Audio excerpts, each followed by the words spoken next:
Seu familiar está há dias sem evacuar. Você percebe que ele está mais irritado, mais incomodado, sem vontade de comer. Às vezes começa a reclamar de dor na barriga, às vezes fica mais sonolento, mais abatido. Então aparece uma diarreia. A família olha aquilo e pensa, que bom, o intestino voltou a funcionar. Mas em alguns casos, esse alívio pode ser um sinal que existe um problema importante acontecendo.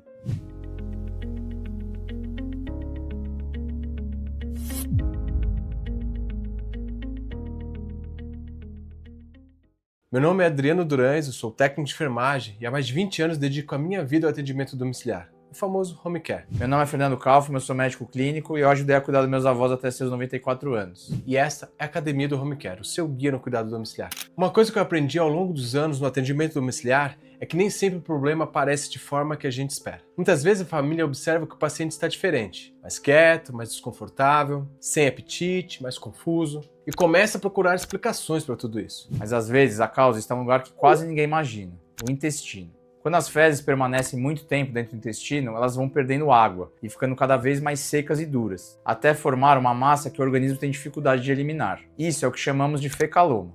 O que mais confunde as famílias? O que torna essa situação tão perigosa é que elas nem sempre se apresentam apenas com prisão de ventre. Na prática, eu já vi pacientes ficarem mais agitados, mais sonolentos, mais confusos, sem vontade de comer, com dor abdominal e a família acreditando que aquilo tinha relação a outra doença. Existe um sinal que costuma enganar muita gente, a diarreia. Sim, a diarreia, porque muitas vezes as fezes líquidas conseguem passar ao redor daquela massa endurecida e acaba saindo. E a família vê isso e pensa, bom, agora melhorou. Mas o bloqueio continua lá. Esse quadro é conhecido como pseudodiarreia associada ao fecaloma. Então, como a família pode desconfiar?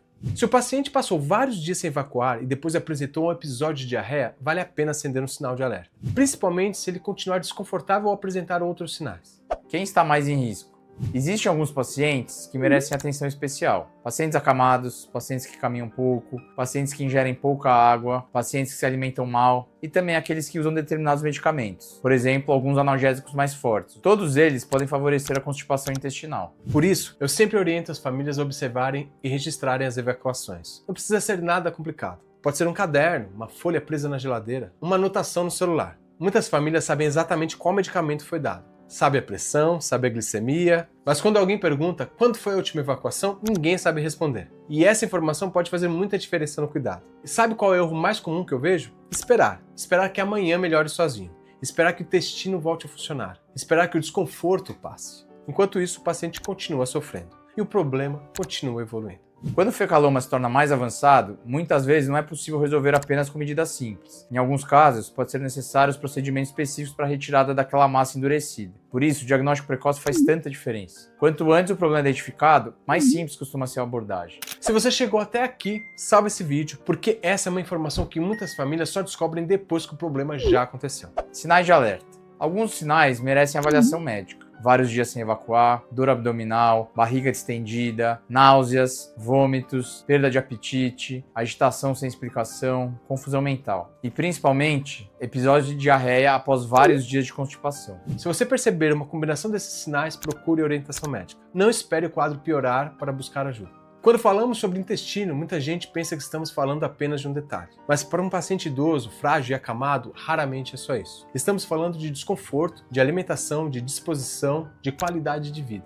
Muitas complicações importantes começam com sinais pequenos que passam despercebidos dentro de casa. Por isso, acompanhar o funcionamento intestinal não é excesso de cuidado, é cuidado. E muitas vezes, uma observação simples feita pela família evita o sofrimento para o paciente e complicações que poderiam ser. Mas o bloqueio continua lá. Se você já passou por uma situação parecida com um familiar, compartilhe sua experiência nos comentários. A sua história pode ajudar outras famílias que estão vivendo o mesmo desafio. E essa é a Academia do Home Care, o seu guia no cuidado domiciliar.